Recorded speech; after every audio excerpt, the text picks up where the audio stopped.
só queria fazer uma pergunta, gostaria de ouvir de vocês dois, quais foram as suas primeiras atitudes quando isso tudo estourou? Então, crise do coronavírus, decreto da quarentena, qual que foi quais foram, né, as primeiras ações de vocês, tanto quanto empresários, como pessoas físicas, e se vocês têm alguma dica para o pessoal lá de casa, na ordem que vocês preferirem. Com a palavra, Etienne.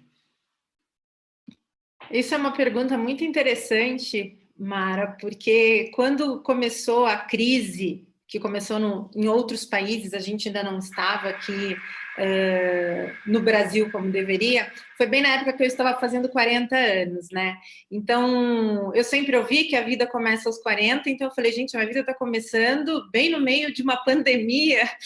E em fevereiro eu estava já escutando muita coisa, vendo como estavam as coisas nos outros países, e eu e meu marido, a gente já resolveu fazer o autodistanciamento para que a gente conseguisse ajudar, né, as autoridades. A gente ainda nem estava com o distanciamento imposto aqui, mas a gente resolveu tentar fazer nossa parte.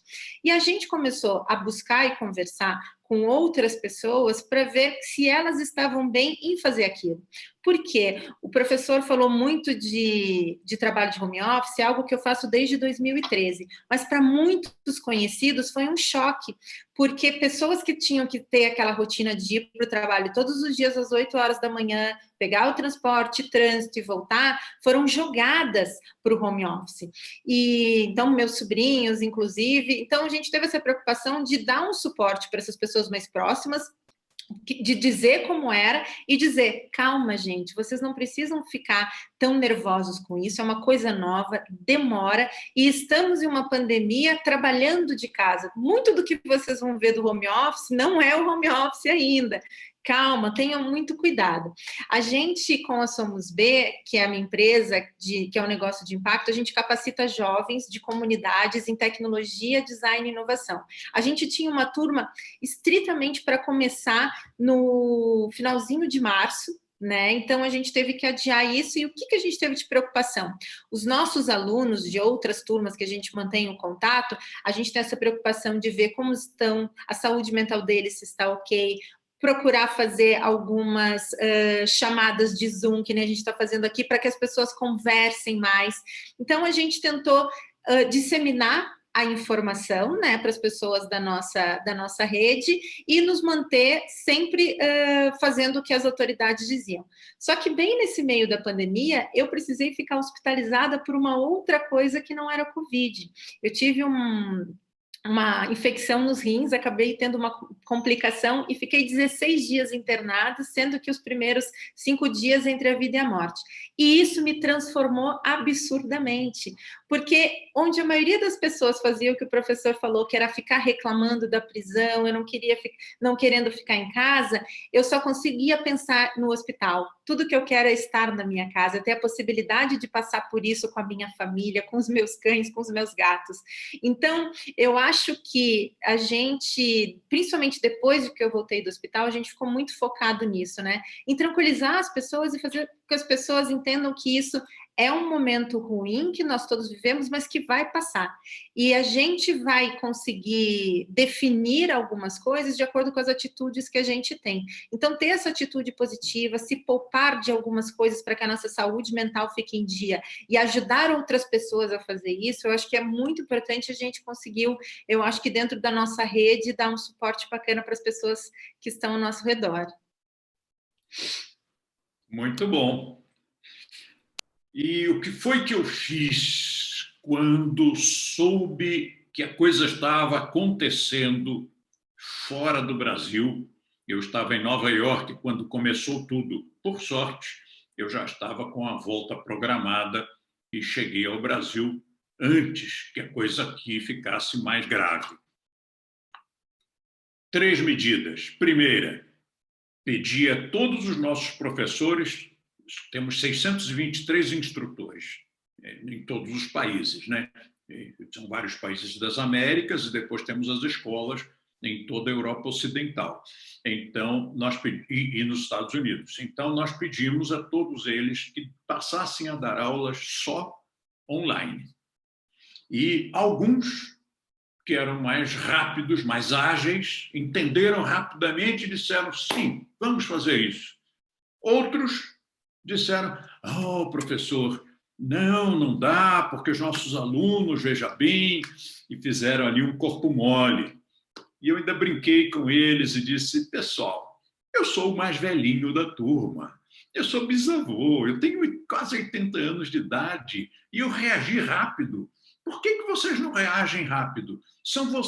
Eram vocês que deviam ter dito, Terruzzi, o mundo é mais ágil, você tem que reagir. Não pode ser o vovô dizendo para a garotada que tem que agir rápido. Mas o fato é que, dali a um pouquinho, veio a ordem de fechar as escolas. E eu já tinha mandado uma instrução dizendo é melhor você fechar por vontade própria do que você ser obrigado a fechar, e aí vai fechar às pressas, sem estrutura, sem ter se organizado. Essa foi a primeira medida, passar a dar as aulas online. Então, nós temos hoje uma estrutura que já tinha antes, não era só usar.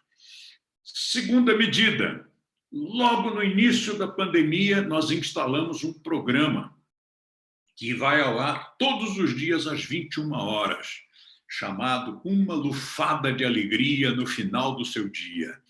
É um programa que é gratuito, é aberto, dependendo do dia, atinge um grupo diferente. Então, tem um dia por semana que é só para os nossos alunos, tem um dia que é aberto a toda a população e tem outros dias que são abertos às pessoas que são relacionadas com os nossos alunos. Alunos, ex-alunos, seus familiares e seus amigos. Então, são vários grupos diferentes, mas essa atividade tem todos os dias. E menos fim de semana é às 16 horas, não é às 21, porque é para facilitar o pessoal da Europa que quer participar, e às 21 do Brasil fica muito tarde para eles lá. E o terceira medida que começou 48 horas depois, foi muito rápido, nós instalamos um serviço de SOS.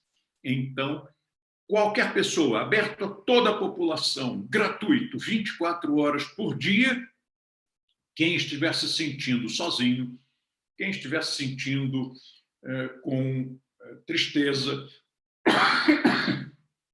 ou está meio assim chateado de estar em casa, vai lá para o SOS, vai lá conversar. Não é terapia, é bate-papo alto astral. Você pode entrar.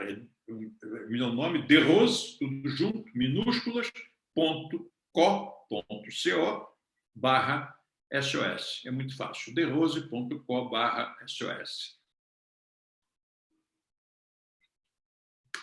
Então, foram estas 3 medidas imediatas que nós tomamos e que facilitou para todo mundo, né? Facilitou para nós, os instrutores, os alunos, seus familiares que estão em casa com eles e a população em geral. Excelente, excelente. 2 exemplos maravilhosos. É claro, eu acompanhei os movimentos que o professor citou como instrutora da rede. A Etienne, acompanhei uma parte da história dela ali entre as aulas e a ida dela no hospital. Acho excelente, 2 boas referências de atitudes, né, de ações concretas para tomarmos, não só no início, mas todas essas coisas continuam e devem continuar até agora, enquanto essa crise durar, e até depois dela, por que não?